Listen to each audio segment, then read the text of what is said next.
Welcome to Tell It Like It Is. I'm Gary Polland. This show is a fresh look at politics and public affairs.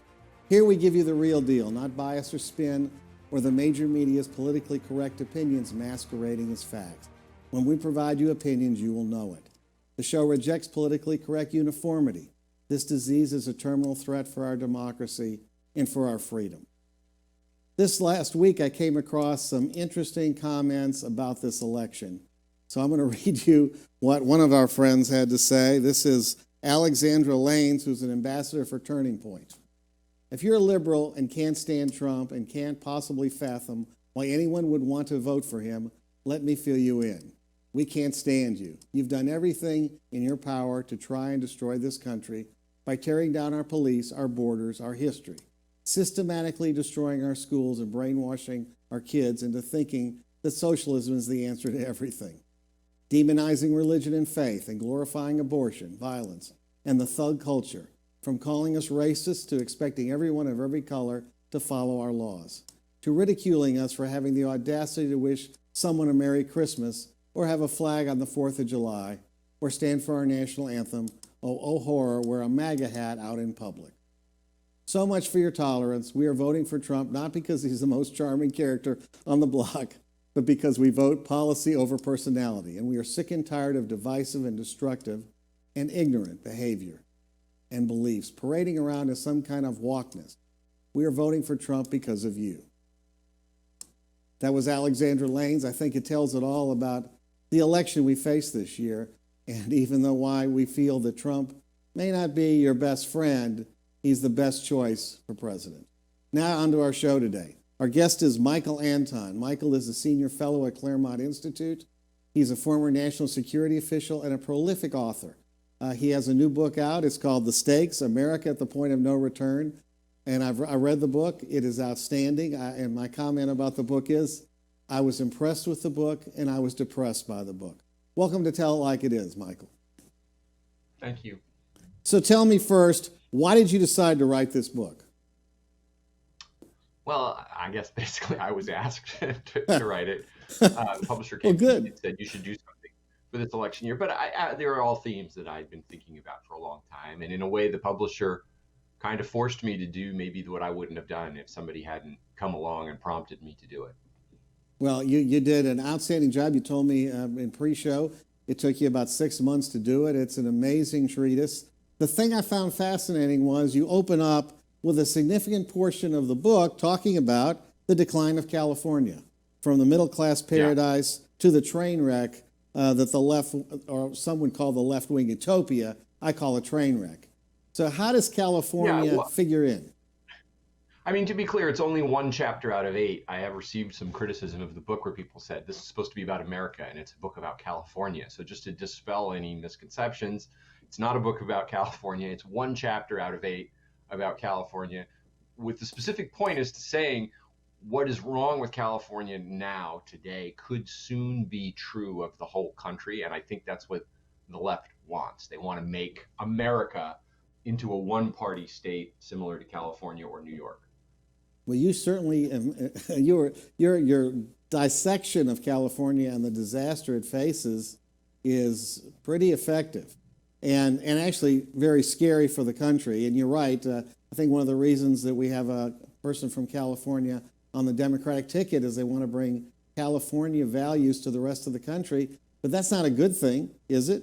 Well, part of what I wanted to do was demystify California and let people see underneath the glamorous surface. I think California still has, not like it used to have, it still has nationally a good reputation. People think of it as one of, a winter state. It has Hollywood and Silicon Valley and the beaches and sunshine and good weather and, all of these wonderful things. And it has all of those wonderful things. But it also used to be a place where the normal American middle class could live and thrive. And it isn't that anymore. It really is a place for super winners and recent immigrants and the homeless. And those are kind of the only people who do better in California than they would anywhere else. Everybody else is, I would say, with a handful of exceptions, worse off in modern California than they would be somewhere else, which is why there's a lot of net out migration. It's losing residents. And for the first time, it doesn't seem to be making up people through immigration and may actually lose a House seat in the census. If that happens, that would be the first time California lost congressional seat in reapportionment since being admitted as a state in 1850. And That is a big so deal. you're talking about 100 of my 170 years, and if that should tell you something about what's really going on there, underneath the glamorous surface that they beam out to the rest of the world. And but then of course, it's great to be able to escape California if you can and go to Idaho or somewhere. I would presume, I would hope that the people doing that, I can't guarantee this, and I know that some of them do, but it's bad manners to destroy California and then go to Idaho and vote to make Idaho like California. I think the people of Idaho would resent that, and other states resent that. But also, there's nowhere for Americans to go. There's no state safety valve for when the whole country is California ruled for coast to coast. Where do we go in that case? Well, we're stuck. I mean, first of all, it's our country. Why should we have to leave? But also, it's not like you can easily emigrate to other countries. So we will be, in a sense, we won't have that escape route that Californians who get sick of the wokeness and the profligacy and the congestion and all the problems have. We'll be stuck with whatever gets done to our country. And of course, you and I think many others feel that that's the agenda that the Democratic Party today, which, by the way, I don't recognize this Democratic Party from growing up because it's not the same Democratic Party wants to give us. Okay, you talked about in chapter 4, which I found fascinating, the ruling class and its armies. Who are the ruling class today in America? Who really rules? The ruling class is defined more by education and culture than, in a sense, by old-fashioned metrics of social status or income levels.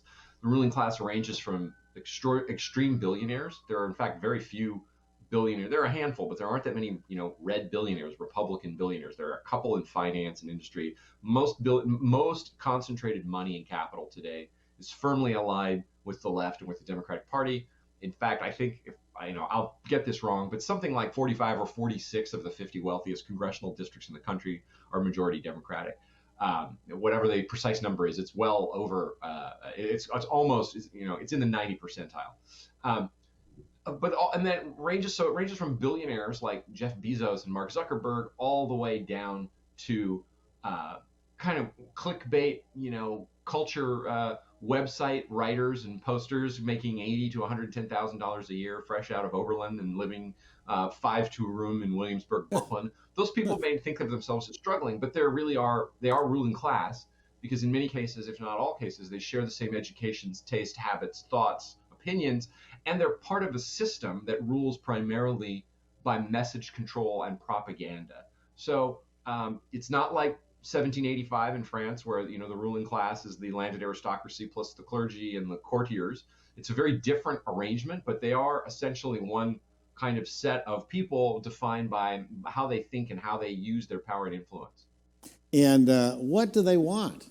What do they want from us? I mean, most Americans, as you know, we want to just kind of be left alone, let us work, make a living, don't rip us off on taxes, give us basic government services, and leave us alone. They don't want you to be left alone. They want to tell you what to do.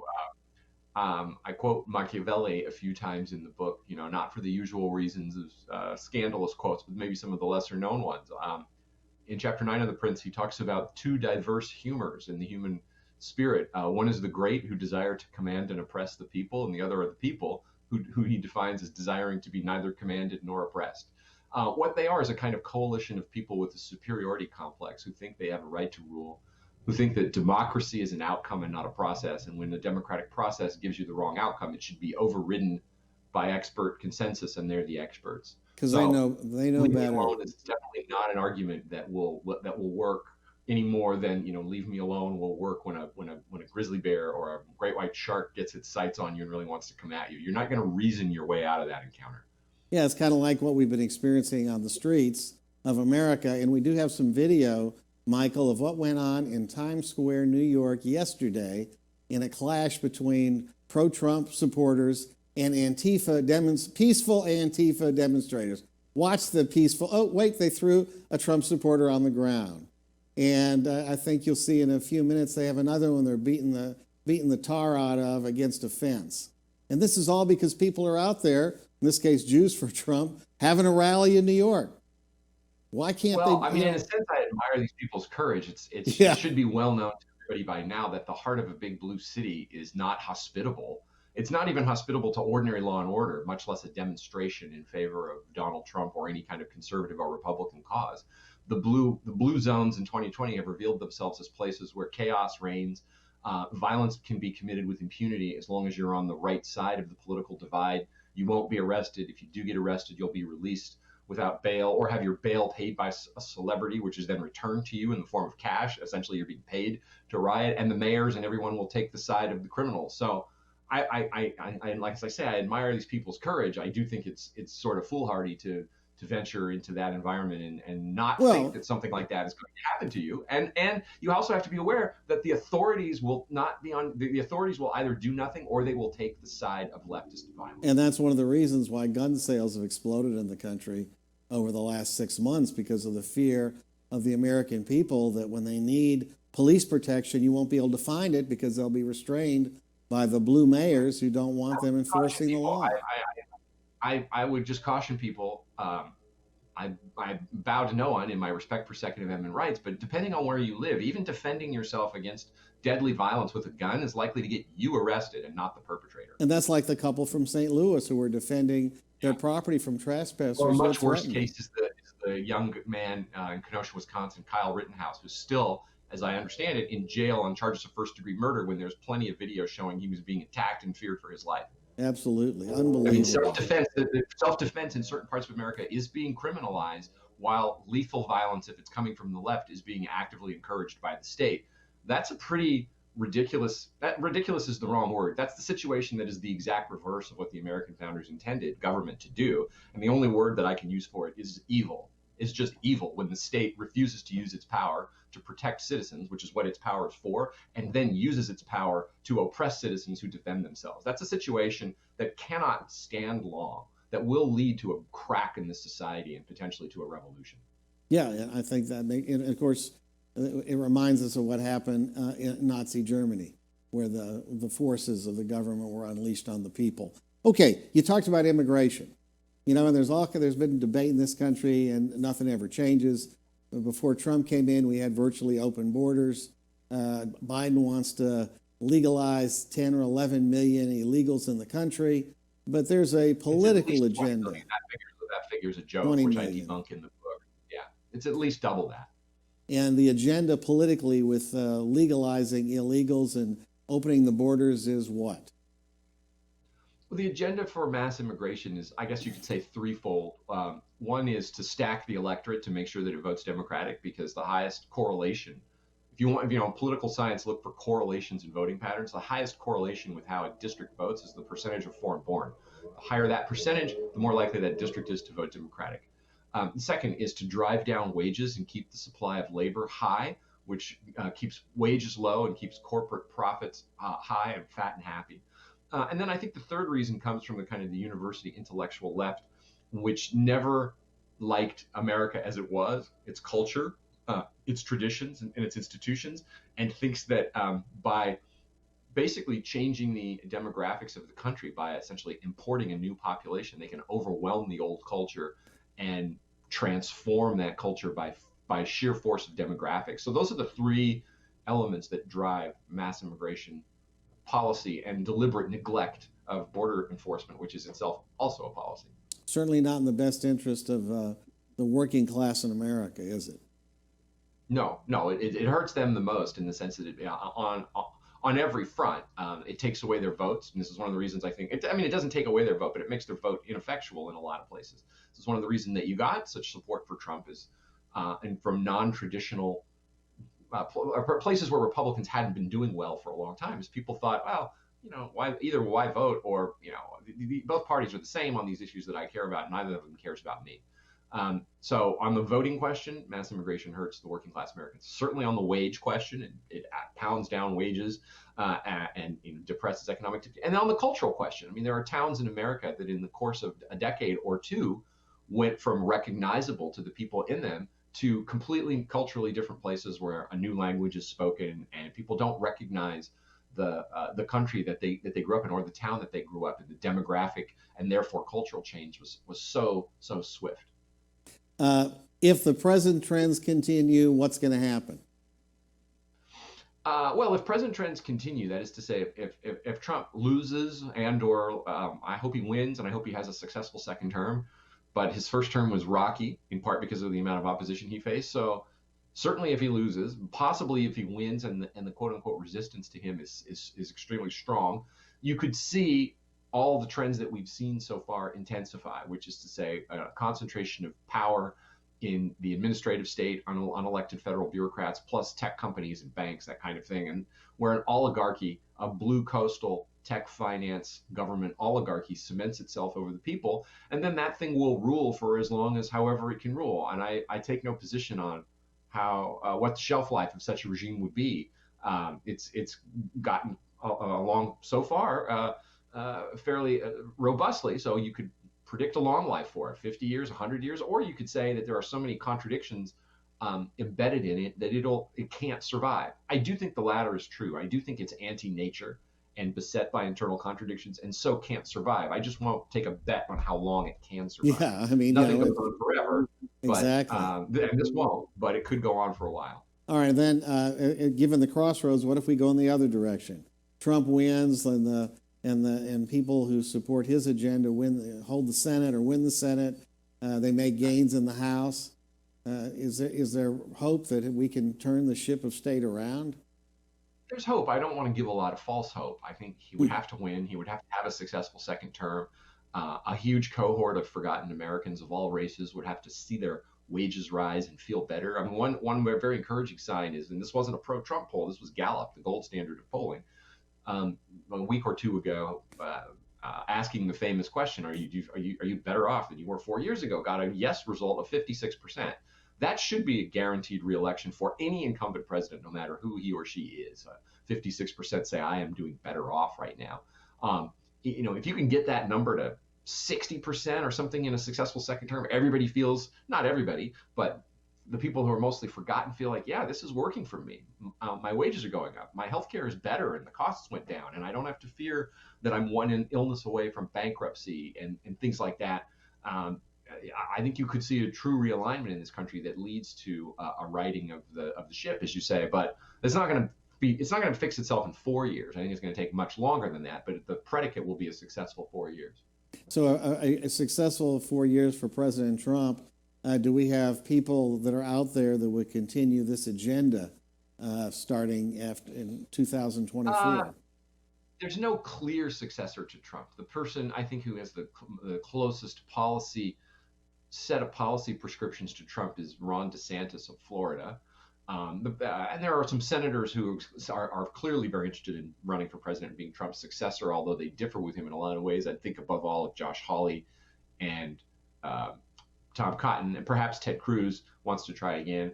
The problem any one of these figures is going to have, and anybody who tries to come along, is matching Trump's personality. And he gets a lot of complaints. He's vulgar, he's brash, he tweets, he's this and he's that. Somehow, though, he's managed to connect with this huge audience who feels an enthusiasm for him that I have not seen since I was a kid, and the Republican base got fired up for Ronald Reagan.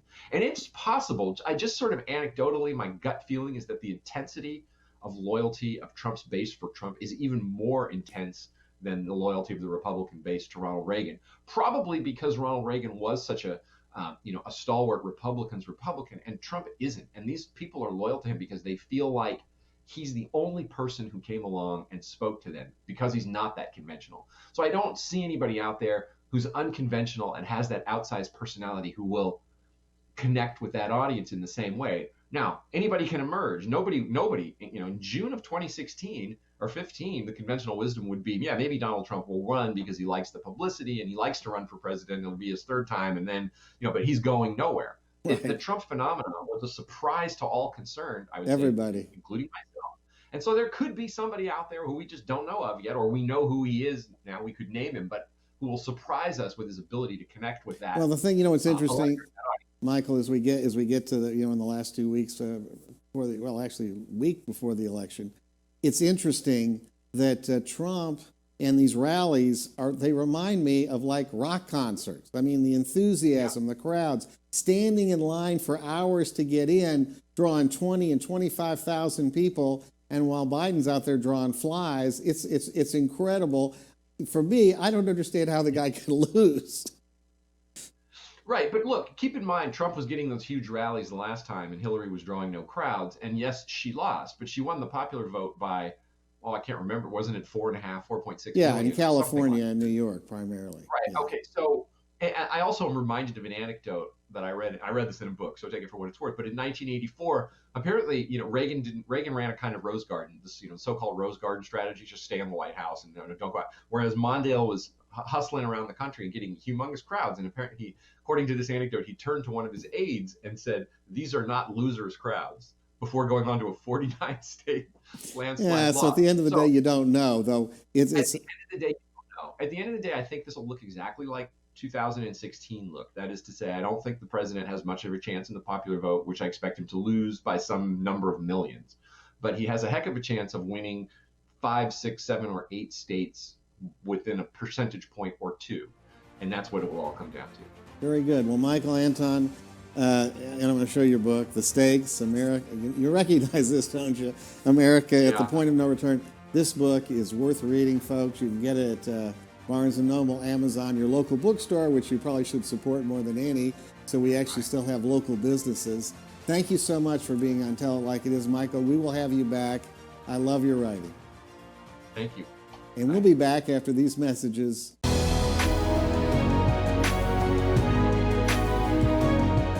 I'm a Texas voter. And I plan to vote by mail-in ballot. I'm a Texas voter. And I plan to vote safely in person. I'm a Texas voter. And I plan to vote early. I am a Texas voter. And I plan to vote safely in person. In this coming election, voters aged 50 plus will make all the difference. Will make the difference. Will make the difference. Will make the difference. Will make the difference in elections across the state. So make a plan now. So you can vote however you choose. It doesn't matter where you vote, how you vote, or who you vote for. What matters. What matters. What matters. What matters is that you have a plan to vote. For more information, head to aarp.org/tx.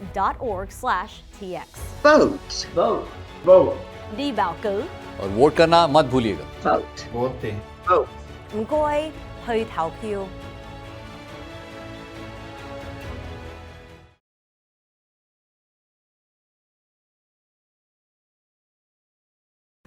Every state has that one representative who rarely returns to visit their own district. I'm Wendell Champion, and I'm running to retire one such representative, and I need your help. For 25 years, Sheila has represented the 18th district, and for 25 years, we've got nothing. I'm Wendell Champion, and I want to earn your vote. Visit me at champion2020.com. I'm Wendell Champion, and I approve this message. Ron Carter Cadillac, Houston's only Cadillac to your door dealer, delivers test drives to your home or office, like the new 2020 XT4 Luxury Collection, only $299 a month, the new 2020 XT5 Premium Luxury Collection, $399 a month, or the first ever 2020 XT6 Premium Luxury Collection, just $499 a month, all for 39 months lease with just $1 down, or purchase and choose 0% APR for 60 months plus $2,000 bonus cash with no payments until March 2021. Visit RonCarterCadillac.com. Have you been injured in an 18-wheeler accident, truck accident, car accident? Was someone texting and ran into the back of you, not paying attention? It doesn't matter what it is. Give me a call, Attorney Willie Powles. We'll fix it today. The number is 281-881-2457. Again, that number is 281-881-2457. We'll fix it today. Call Attorney Willie Powles.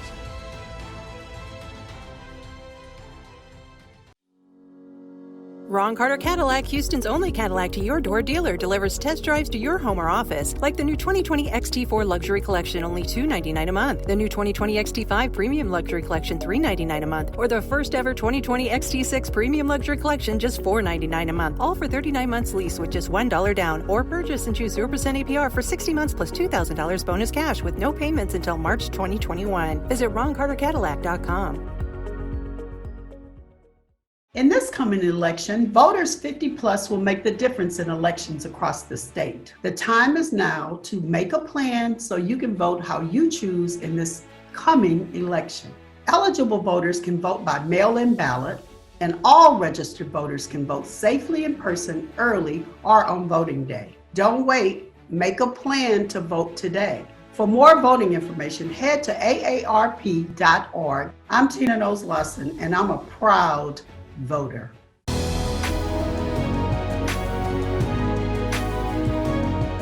Welcome back to Tell It Like It Is. Our guest now is Supreme Court Judge Brett Bunsby.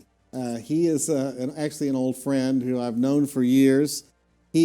Prior to serving on the Texas Supreme Court, he served on the 14th Court of Appeals. He is a 7th-generation Texan, got me beat. He's a former law clerk for Justice Byron White and John Paul Stevens on the Supreme Court, and also was a law clerk in the 7th Circuit. Famous because our new Supreme Court justice, who will be confirmed, has been confirmed this week, will be, that's where she came from. Most important about Judge Bunsby, he is a symphony class violinist. Welcome to Tell It Like It Is, Judge. Well, thank you so much for having me, Gary. It's great to be with you again. So, my first question is, did your mama want you to be a musician and not a lawyer? You know, my parents always offered me, I'm so thankful to them, they always offered me a lot of different opportunities to explore what might be of interest to me. And that's how I found out about the violin. When I was 3 years old, they took me to a Sunday afternoon symphony concert for kids, and I pointed up to the stage and I said, I want to learn to play that. And so they found somebody to teach me violin, and I've been playing ever since. But actually, my mom is a lawyer, and she was my inspiration to go to law school. She was the only woman to graduate in her law school class from St. Mary's in 1971, that was and early. couldn't get a job because there were very few women in the legal profession at that time, and not a lot of opportunities. And just watching how hard she worked and the opportunities she made and the successes she made for herself while I was growing up really inspired me to go to law school and be a lawyer as well. You've already had a distinguished career, obviously. You were a highly successful lawyer in private practice, named Lawyer of the Year, or Appellate Lawyer of the Year. You argued before the Texas Supreme Court, the U.S. Supreme Court, the Court of Appeals, Fifth Circuit Court of Appeals. You were a well-respected lawyer, and I'm sure making a whole lot more money than you do on the Supreme Court, but you decided you'd rather to be a judge. Why is that? Well, my parents always taught me to find opportunities to be of use. In addition to being a 7th-generation Texan, I'm a 3rd-generation Eagle Scout, and so that spirit of service is something that I learned from a young age. And I really enjoyed, after law school, as you mentioned, I had an opportunity to serve as a law clerk, first on the circuit court and then at the U.S. Supreme Court, and really discovered that could be a great path to public service and one that I would enjoy. But I also really enjoyed my private law practice, and I was able to build a very successful appellate practice, certainly making a lot more money. But, it's one of the things that I encountered in my practice was judges who I felt like didn't really have a proper understanding of what the role of a judge should be. I had cases where I felt like the judge was picking which side they thought ought to win and then come up with a legal argument to get there, even if the parties hadn't made that argument. And also sometimes being in front of judges who I felt like had an agenda where they were trying to move the law in a particular direction rather than trying to follow the law and apply it fairly as it is, as it's written, to the cases that come in front of us. And when I complained to my wife, Erin, one too many times about that, she said, why don't you do something about it? And so I did. I ran for the Court of Appeals in Houston, as you remember, after serving as a precinct chair there in Houston, and was able to win election to an open seat in 2012 on the Court of Appeals, and started my public service there, and was so honored to serve there for 6 years before going on to my dream job now on the Supreme Court. And it's really a rewarding, I love my public service and feel very blessed to have the opportunity to do this. Well, and my response would be, Judge, your description of some of the problems that we have with judges who like to legislate from the bench or have an agenda. I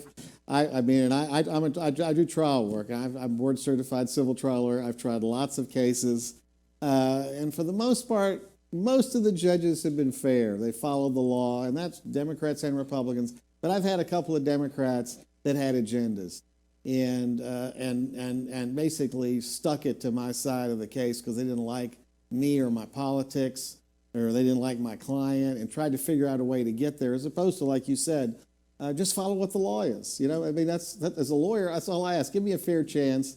You know, if the law's against me, the law's against me. That's fine. If the jury finds against me on the facts, I can live with that too. But that's not what happened, and it's unfortunate.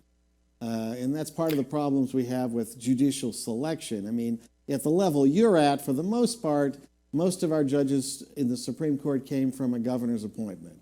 And our governors, Governor Perry, Governor Abbott, have done a really good job of looking for quality people that have what it takes to be on the Supreme Court or the Court of Appeals. And they've done a terrific job. On the district courts, not always as great as we'd like it to be. So there are many, many great public servants in district court, but we've got some that are just pathetically awful. And the problem, as people may understand, given that most of the appellate judges are I call them strict constructionists, they're going to follow the law, they're not going to create the law. Sometimes you get a bad result, you can't get rid of it, even though it's not the right thing to do because the law doesn't allow it to get there. But that's the system, and why it's so important who you vote for judge. You know, people keep saying they like voting for judge, they think it's important. Well, yeah, then you need to know what you're doing. And in this case, I mean, there is not even a contest here between Justice Bunsby and his opponent. His opponent's not even in the same galaxy in terms of qualifications. It's a no-brainer, and that's for someone who's known him for a long time. Well, that's my pitch for you. You can't be political, but I can. So, well, thank you, Gary. And you know, what I encourage people to do. It's hard to evaluate judicial candidates, but what I encourage people to do is look at their experience. Do they have relevant experience for the court that they're, you know, seeking to serve on? And then, you know, if they've been a judge, what's their track record on the court? And of course, the lawyers are able to rate us in anonymous polls as far as, you know, the kind of work job that we're doing. Are we fair? Are we working hard and moving our cases? And so those are the kinds of things that people can look to. And then our statements about our judicial philosophy. Do we want to be sure that we're applying the law fairly to every person as it's written, as we were talking about? And so those are some questions that voters can ask and things that they can look at in making a decision on who they'd like to support. And Judge, if you watch over the last 2 years, the politicization of the federal courts, the district courts, I find astounding. So we have district judges from around the country, mostly liberal Democrats appointed by President Obama,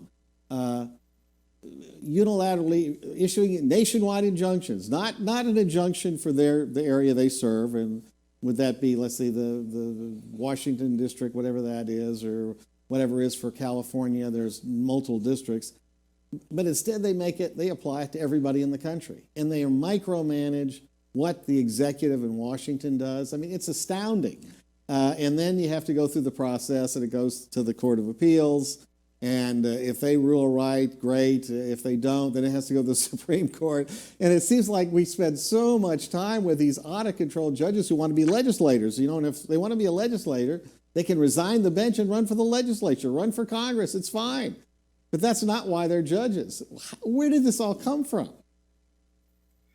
Well, it's a good question. It's definitely a different sort of job to be a legislator. And, you know, I think it's illuminating sometimes to look at judicial candidates' websites and see what they stand for and, you know, what they want to bring to the court.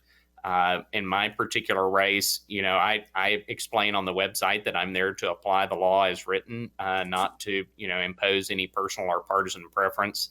My opponent is running on, bringing an agenda of social justice and a clean environment and healthcare for all, which, are things certainly that the legislature is considering. But, I think in the view of certainly myself and other judges, that's not a function that the courts have. And as far as where it came from, I think, over time, different different people have evolved different standards about what they think the courts, what our proper function is. But the idea that the law should mean what it meant, the plain words of it say to the average person, I think is one that's endured in our republic for a couple of hundred years. And it just makes sense, because if we're all going to be expected to abide by the law and know what our rights and obligations are, then we should be able to pick up the statute book and read it and understand what it says, and not have to go and say, well, what did the representatives maybe say in some committee hearing about what they thought it meant? Or, what might some judge later think that popular morality should weigh as far as what the statute ought to mean or the Constitution ought to mean. But, what do the words say, and what would they have meant at the time that they were adopted is a standard that is much more accessible to all of us who are going to be required to follow the law. And so just in terms of that basic sense of fairness and equality of everybody being able to understand their rights and obligations so that then they can follow them is, I think, what underpins the approach that I take. Well, it's interesting that your opponent sounds like someone who has a legislative agenda. They want cleaner air, cleaner water, even though, I think Texas is doing pretty good. They care about health care, and everybody does. And so they think the way to go there, they want to get, I guess, on the Supreme Court, and they want to legislate there because they can't pass their agenda in the state legislature. That would be what's going on. The frustration. And I think we're seeing that some on the national level too, as the amount of legislation that Congress has been able to pass over the years continues to go down because of the gridlock in Washington. It makes the other branches comparatively more important. And so, it makes it more important that the executive branch, on the things that the president can act on, there are certain things that the president can do alone. And then if the legislature is not going to pass what your preferences are, it's natural to look to the executive and then also to the courts to see if that's a way that you can forward your particular agenda. And so a lot of groups and parties have sought to do that through the courts, and I think that's another reason that we're seeing the whole confirmation process become so politicized in Washington these days, because the courts are more important than ever if Congress is not going to be active in legislating. Yeah, Judge Barrett, have you met her over the years? Have you come across her? Yeah, she spoke in Houston at an event a few years ago, and I was able to hear her. And as far as ethics rules go, I can't provide an endorsement of any other candidate, but I certainly was impressed when I had a chance to hear from her. And, she's a very personable person, and obviously extremely bright and very thoughtful and easy to understand. It does a good job of explaining complicated concepts in a way that people can understand, which I think is really important. And what's interesting about her, I mean, she has awesome qualifications, right? No question about it. If you go back 20 or 30 years ago, a vote on someone of her stature would have been 93-7. I mean, not even a question. And it's interesting that the Republicans, when the Democrats put out qualified candidates, they didn't agree with their judicial philosophy, may not agree with their politics, but they're well qualified. So they voted for them, right? But basically, since Robert Bork, the Democrats have put ideology above everything, and qualifications really don't matter. Then they act like petulant children when they don't get their way, as the Democrats are now acting in Washington. But Amy has been confirmed, because we're running on Wednesday, so when the show starts this week. So she's confirmed. She's going to be on the court. She's going to do a great job. And I mean, I know you can't endorse anyone else. Hopefully, we'll have an opportunity to continue to appoint strict constructionists, non-legislative judges, distinguished judges in the future, which I think is really critical and important, given, as you said, the gridlock that we have, especially in Washington, which is, I don't blame anybody. I blame everybody. They don't get along. They purge people from the from their positions if you're friendly with the other side. I mean, in fact, did you see, you can't comment on this, did you see the Democratic reaction to our senator friend from California embracing Lindsey Graham after they finished the hearings for Judge Barrett? She embraced him, said he did a fair job, she had no complaints. And did you see the reaction of the loony left against her, against Dianne Feinstein? They were attacking her. How could you be nice to Lindsey Graham? I mean, it's just unbelievable. It really is. So you've got a court. What do we have? 9 members in Texas? Is that right?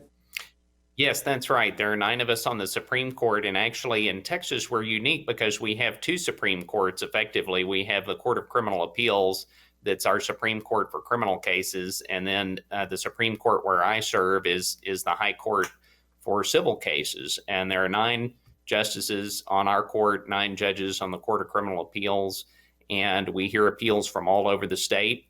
We get to choose which cases we hear that have already gone through the Court of Appeals, and we're looking for cases that are, on the most important issues of the day legally for the state, and also perhaps the ones where courts around the state may not agree on what the law is.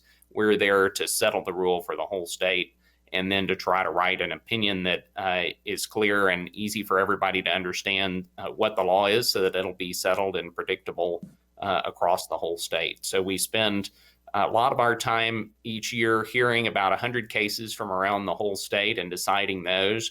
But then we have a very active administrative docket as well, because we're the heads of the judicial branch for the state of Texas. And that's been a particularly busy docket in the last few months with coronavirus, because we've been issuing orders to try to keep our courts open and be sure that the wheels of justice can keep turning safely even during the pandemic. And I just want to thank all of our judges around the state and our Office of Court Administration for the work that they've been doing. We've now had several 100,000 hearings remotely by Zoom. We're one of the biggest states in the country in terms of being able to use that technology to keep the cases moving forward. And I think there are going to be a lot of benefits for that even after the pandemic, because it's just less expensive for folks to be able to, their lawyers don't have to charge to travel to the courthouse. They can sit down at their desk and be there for a hearing. So the lawyer costs go down by having more hearings electronically. And then also there are a lot of folks who are witnesses or parties in cases who don't get paid when they're not at work. And if they can just go somewhere quiet and get on their device and be right there in the courtroom, they don't have to go downtown and pay to park and sit around and wait for their hearing. So it's saving them time and money too. So we're, the silver lining of the pandemic, if you will, is we're learning some lessons about how to make our court system as fair and efficient as it can be for all Texans. And we're looking forward to implementing some of those lessons going forward. Yeah, there's some positives about Zoom. There's some negatives. I mean, the idea of doing a jury trial on Zoom, bad idea. Right. Not going to work. We've already approved some procedures for getting back to in-person jury trials and doing that safely in person. So you're absolutely right. There are some proceedings that have to take place in person, and we're definitely going to be working to preserve that and make it safe. The other problem that I've found is at times it's very difficult to communicate with the court staff. When in the normal world, you couldn't get the coordinator on the phone. You go down to the courthouse. You're at the courthouse. Go by. Ask to see if you could talk to the coordinator or talk to the head clerk. See what you need to get a hearing. But with COVID, it's much more difficult to communicate with people, and it's a problem. And I don't know how long it's going to last. I mean, down here, I can tell you that things are dragging so much because we had 2 hurricanes, right, that affected the courthouse. Now we had COVID. I was blessed to try a civil case last January before COVID hit that was 6.5 years old, that the Democratic judge never wanted to try. It was a breach of contract between 2 doctors. Never wanted to try the case, and when I came up in January, fortunately, another Democratic judge offered to hear it, who's is a terrific judge. So we tried it, and I got a verdict. I was successful with the jury. But it was interesting, and then I have and then the criminal side, which is not your problem, is total chaos. It's terrible. I mean, the cases are dragging. You can't get people in the courtroom. Here in Harris County, we have a massive bond reform, so basically everybody gets out of jail free, and so there's no motivation to even come back to court. If you get picked up, it's a train wreck, and getting worse. And of course, crime is going up. Again, not your problem. You would say, fortunately, you don't have to deal with all those criminal cases that the Court of Criminal Appeals deals with. But it's a bad situation, and if we have a bad winter with COVID, it's going to just set us back more months, unfortunately. But I know, I will say this to your credit, Supreme Court's been on this from the beginning, making rules, putting things in place to try to protect people in the courts, the litigants, to make sure they're treated fairly and ultimately get a hearing on their issues under difficult circumstances. So I give you and your colleagues on the court a lot of credit for the hard work that you all did in that area. Thank you. Okay. Yeah, and we do have that procedure in place now so that hopefully they can start trying more cases on the criminal side and remove some of that backlog. That's going into effect now. And so it's up to the individual judges how much they use it, but there is a procedure now for them to be able to do the in-person hearings. And on the bail reform issue, I know that that's one that the legislature is going to take a hard look at this next session. And so that's definitely one that, my legislative friends tell me that they're very concerned about that. Legislators. Absolutely. It's again, if you remember the story originally was we had a lady who was shoplifting with no prior record, and she's stuck in jail for months and months. And nobody disagreed that she should get out on a lower free bond. No one had a problem with that. But then the process extended, and fortunately, the Attorney General of Texas stood up and got involved in the attempt by Harris County to cut a deal with left-wing litigants to empty the Harris County jail, because that was their agenda. And our Attorney General intervened and stopped it, to his credit. But there was going to be the biggest jailbreak in the history of Texas was coming here in Harris County. Your old stomping grounds, Justice. Yes. So your election is coming up. It's next Tuesday, correct? That's right. All right, and there are a lot of people who voted early. A lot of people are waiting to vote on the day of the vote because they like to, and they have an opportunity. Where do you fall on the ballot? Do they have to go to page 20 to vote for Justice Bunsby? I used to when I was on the Court of Appeals, but now I'll be the 8th race on the ballot. And so you do have to keep going. Below the Railroad Commission is the Supreme Court, so don't stop at the Railroad Commission. Keep on going down. But of course, we don't have straight ticket voting this year for the first time in Texas, and there was some litigation about that in federal court that was ultimately resolved to keep the law in place, getting rid of straight ticket voting. So if you want to vote in a particular race, you're going to have to go down and vote one by one. And I think that's good, actually, for the judicial races, because it makes people take a look at who we are and what our qualifications are, and cast an informed vote. So, and you can't say it, I can. So when you get to Supreme Court place 7, correct? Place 8. Place 8, you can cast an informed vote for Justice Bunsby and keep him working for Texas. You've done a terrific job. I'm at the point, and politically, I came out and supported Judge Phillips's reform idea that we tried to pass 15 years ago. They would take judges at the Court of Appeals and Supreme Court level, and they'd be retained in a different way, not in a partisan election.